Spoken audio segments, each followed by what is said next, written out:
পহেলা March আমাদের সঙ্গে মাননীয় প্রধানমন্ত্রী একটা বৈঠক হয়েছিল। উনি কিছু দিক নির্দেশনা দিয়েছিল আমাদেরকে।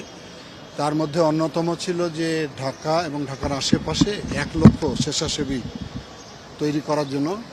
আর একটা নির্দেশনা উনি দিয়েছিলেন যে যদি ভূমিকম্প হয়ে যায় তাহলে আশ্রয়স্থলগুলোকে চিহ্নিত করতে হবে এবং বিভিন্ন বিভাগের বা সংস্থার কাছে ভূমিকম্প চলাকালীন বা ভূমিকম্প উদ্ধার কাজে কী কী ইকুইপমেন্ট রয়েছে তার একটা তালিকা উনি তৈরি করতে বলেছেন। আমরা ইতিমধ্যে বিভিন্ন সংস্থা, বিশেষ করে রেড ক্রিসেন্ট, ফায়ার সার্ভিস এবং আনসার ভিডিপি মিলে আমরা 1,45,000 একটা খসড়া তালিকা ওনাদের কাছ থেকে পেয়েছি।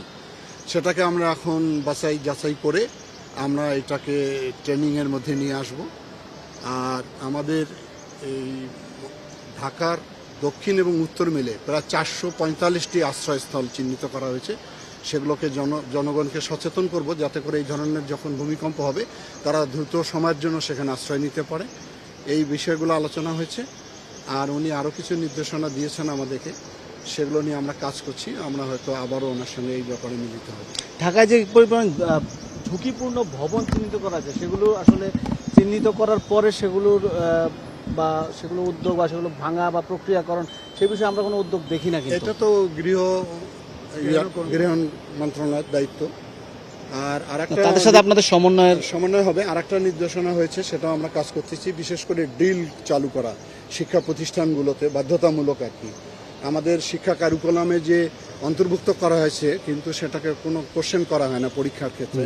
এটা আমরা বলছি বাধ্যতামূলকভাবে বাচ্চাদেরকে এটা প্রশ্নের মধ্যে আনতে হবে যারা পরীক্ষায় অংশগ্রহণ করতে পারে।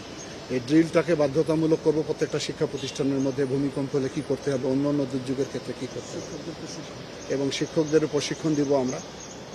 প্রাথমিক ও সব না, মাঠ তো আমরা যে সিটি কর্পোরেশন উত্তর দক্ষিণকে আমরা তালিকা চাই, ওনারা তো লিখিত তালিকা জমা দিয়েছেন। সেখানে ওনারা দিয়েছে প্রায় 445টি মাঠ রয়েছে, প্রত্যেকটি ওয়ার্ডে রয়েছে, প্রত্যেকটি ওয়ার্ডে।